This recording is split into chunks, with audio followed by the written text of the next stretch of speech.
கர்த்தர் இயேசு கிறிஸ்து நாமத்தில் உங்கள் அனைவருக்கும் வாழ்த்துக்கள். சந்தோஷமாக இருக்கிறீங்களா? உற்சாகமாக இருக்கிறீங்களா? படுக்க விட்டு எந்திரிச்சிட்டிங்களா? டீ காப்பியெல்லாம் குடிச்சிட்டிங்களா? ஒருத்தர் காலையில் எந்திரிச்சு எங்கள் ஸ்தோத்திரங்க எந்திரிக்க கர்த்தர் உங்களை ஆசீர்வதிப்பார். அப்படி பேசி பாருங்களேன். முதல் எடுத்தோடனே உங்கள் வாயில் கர்த்தருக்கு மகிமை வரணும், கர்த்தருக்கு துதி வரணும், கர்த்தருக்கு ஸ்தோத்திரம் வரணும். அவருக்கு நன்றி சொல்லுங்கள். கடந்த இரவு முழுவதும் என்னை காப்பாற்றினீங்க, நன்றி ஏசப்பா. முதல் வாயில் ஏசப்பாவுக்கு நன்றி பலி ஏறெடுத்துருங்க. அந்த நாள் முழுவதும் உங்களுக்கு ஆசீர்வாதமாக இருக்கும். காலையில் எந்திரிச்சோன்னே பிரச்சனைகளை பற்றி பேசாதீங்க. பிரச்சனை இருக்கும், வேதனை இருக்கும். காலை எந்திரிச்சோன்னே நாளைக்கு அங்கே போகணும், நான் இன்றைக்கி இங்கே போகணும், என்ன செய்ய தெரியலையே, ஒரே குழப்பமாக இருக்குது அப்படிங்கிறதெல்லாம் பேசாதீங்க. இருக்கும், ஆனால் பேசாதீங்க. ஆனால் நீங்கள் பேசுங்கள், இன்றைக்கி கிறிஸ்துவுக்குள் வாழ்கிற எனக்கு இன்றைக்கி வெற்றி உண்டு, நான் மீட்கப்பட்டிருக்கிறேன், நான் ஜெயிக்க பிறந்தவன், ஆள பிறந்தவன். பேசி பாருங்கள். ஒரு வசனம் இருக்குங்க, நான் ஒரு காரியம் உங்களுக்கு சொல்லித்தரேன். 100க்கு 100 ஜெயத்தை நீங்கள் பார்க்கணும்னா, 100க்கு 100 வெற்றியை நீங்கள் பார்க்கணும்னா ஒரு வசனம் இருக்கிறது. நீங்கள் விடுதலையாக்கப்பட்டீர்கள் என்பது காரியம் என்ன தெரியுமா? வெளிப்படுதலில் 1:6 இயேசு என் மேல் அன்பு வச்சு என் பாவங்களை மன்னித்து என்னை ராஜாக்களும் ஆசாரிகளுமாய் மாற்றிருக்கிறார். இந்த வசனம் ஒரு சாதாரண வசனம் நீங்கள் நினைக்கக்கூடாது. என்னென்னா, ஏசப்பா சிலுவையில் ரத்தம் சிந்தி அடிக்கப்பட்டு நொறுக்கப்பட்டு பிதாட்டம் போய் இரத்தத்தை காட்டுறார். பிதாவே, இரத்தத்தை பாருங்கள், பூமியில் இருக்கிற என் பிள்ளை மேலே நான் அன்பு வச்சுட்டேன், பூமியில் இருக்கிற என் பிள்ளைகளை நான் நேசிக்கிறேன், என் பூமியில் இருக்கிற என் பிள்ளையை பாவத்தெல்லாம் மன்னிச்சிட்டேன். ஆனால் இன்னையிலிருந்து இந்த இரத்த சிந்தனையிலிருந்து என் பிள்ளைகளை தரித்திரமான பிள்ளையை நான் வைக்கலை, என் பிள்ளைகளை ராஜாக்களும் ஆசாரிகளுமாக மாற்றிருக்கிறேன் அப்படிங்கிறார். எவ்வளோ பெரிய நல்ல வார்த்தை. நீங்கள் பேசி பாருங்களேன். இயேசுவின் இரத்தத்தால் நான் ராஜா விட்டு பிள்ளை, இயேசுவின் இரத்தத்தால் நான் ஐஸ்வர்யவான். அப்படி பேசி பாருங்களேன். உங்கள் துக்கம் சந்தோஷமாக மாறும், உங்கள் பலவீனம் மாறும், உங்கள் போராட்டம் மாறும், உங்கள் நெருக்கம் மாறும், உங்கள் சஞ்சலம் மாறும், உங்கள் பிரச்சனை மாறும். கர்த்தர் அப்படிப்பட்ட காரியத்தை செய்வார். இந்த நாளுக்கு நான் உயிருள்ள வார்த்தையை நீங்கள் கேட்டு பாருங்கள்.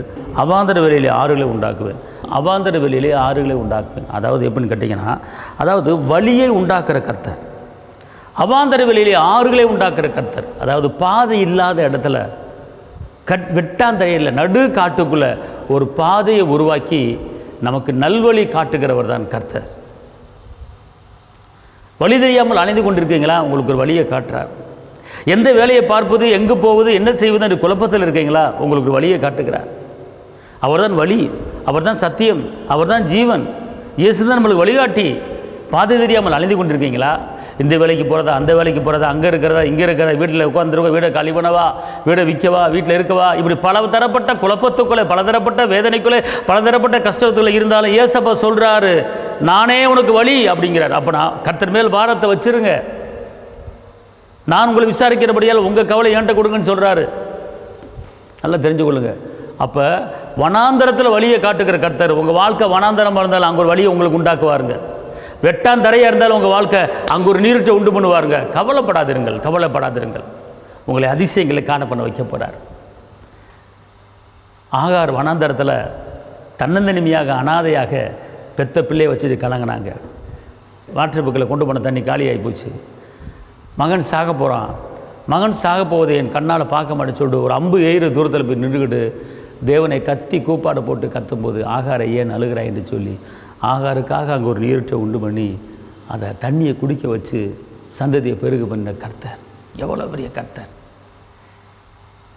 உங்களுக்கு அற்புதம் செய்ய மாட்டாரா? உங்களுக்கு அதிசயம் செய்ய மாட்டாரா? கலங்காதிருங்கள். உங்கள் பிள்ளைகளை பற்றி கவலைப்படாதிருங்க.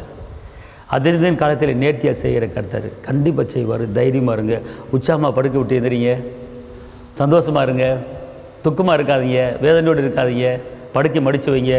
கர்த்தரை துதிங்க, போங்க, முகத்தை கழுவுங்க, வாயை கொப்பளிச்சிட்டு வாயை திறந்து இந்த வாயில் கர்த்தரை மகிமைப்படுத்துங்க. கர்த்தரை துதிங்க, கர்த்தரை ஆராதிங்க. அவர் சொல்கிறாரு, உங்கள் வாழ்க்கை வெட்டாந்தர வாழ்க்கையாக இருந்தாலும் நான் ஒரு வழியை உங்களுக்கு காட்ட போகிறேன். கலங்காதிருங்க. கடந்ததை நினைத்து கலங்க வேண்டாம், நடந்ததை மறந்து விடுங்கள். இன்றைக்கி ஒரு புதிய காரியம். பழசவே பேசாதீங்க. நான் அப்படி இருந்து இப்படி ஆகிப்போச்சு, அதை இழந்துட்டே வச்சுட்டு பேசாதீங்க. முடிஞ்சு போச்சு. திருப்பிக் கொள்வீங்க. தாவீது சிறியது முதல் பெரியவரை திருப்பி கொண்டு போல திருப்பிக் கொள்வீங்க. பெரிய மாற்றம் இன்றைக்கி உண்டாக போது. நாம் ஜெபிப்போம். தகப்பனே இயேசப்பா, நன்றியோடு துதிக்கிறேன், ஸ்தோத்திரிக்கிறேன். இந்த நாளிலே இந்த வார்த்தையை கேட்டுக்கொண்டிருக்கிற ஒவ்வொரு தேவ பிள்ளைகளையும் நீங்கள் ஆஸ்வதித்து பெருக பண்ணுங்கள். வாழ்ந்திருக்கும்படி, உயர்ந்திருக்கும்படி, செழித்திருக்கும்படி, பெருகும்படி மலை மேல் இருக்கிற பட்டணங்களை வைட்டுங்க. உன் நினைவு என் நினைவில் என்று சொல்லி பிள்ளைகள் ஆஸ்வதிங்க. காத்துக்கொள்ளுங்க. இயேசுவின் நாமத்தில் பிதாவே, ஆமென். கர்த்தர் உங்களை ஆசீர்வதிப்பார். ஹல்லேலூயா.